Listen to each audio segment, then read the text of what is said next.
Yeah, this one looks worse than the other one.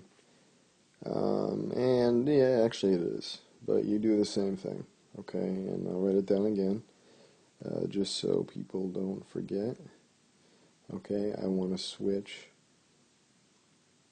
my x and y. Switch x and y. Switch x and y. Okay, so I'm going to do that, and what it's going to look like when I do that is x equals y plus 1 squared. Now notice I didn't change anything else. Changed absolutely nothing else. The only thing I did was switch my x and my y. Okay, I switched my x and my y. That's all that I did. Okay, remember step 2 was solve, or I'm sorry, not solve, get y alone. And so that's what I'm going to do now. I need to get y alone, and then I've got my inverse equation. So I'm going to clear everything, just keeping this in mind. X equals y plus 1 squared, all that squared. So, okay. And so I had x equals y plus 1 squared. Now, what I want to do is, in order to get y alone, I need to sort of unravel everything.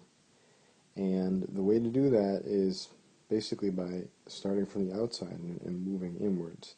Now right now I can't do anything with this 1, and y certainly is not alone. It's embedded in this squared here. So what I'm going to do is I'm going to take the opposite of a square, and I'm going to do that to both sides to make it legal. So the opposite of a square is something to the 1/2. Okay, and if you remember from other videos that something to the 1/2, the same thing, something to the 1/2 is just a square root. So what I'm going to get here is x to the 1/2 equals all that to the 1/2. Now, this will neutralize 2 over 2, and neutralizes that, and leaves me with just y plus 1.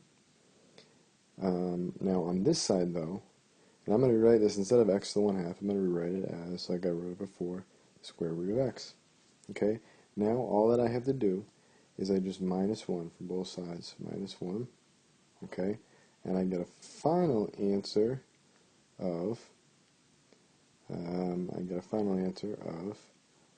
square root of x minus 1 equals y.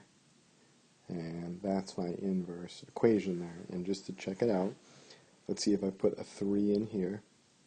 If I put a 3 in there, then I'm going to get a 16 out. Okay?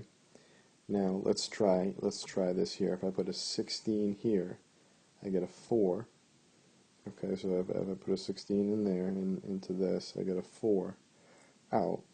And then a 4 minus 1 equals 3, which is that. So that means that this is correct. It is in fact my inverse.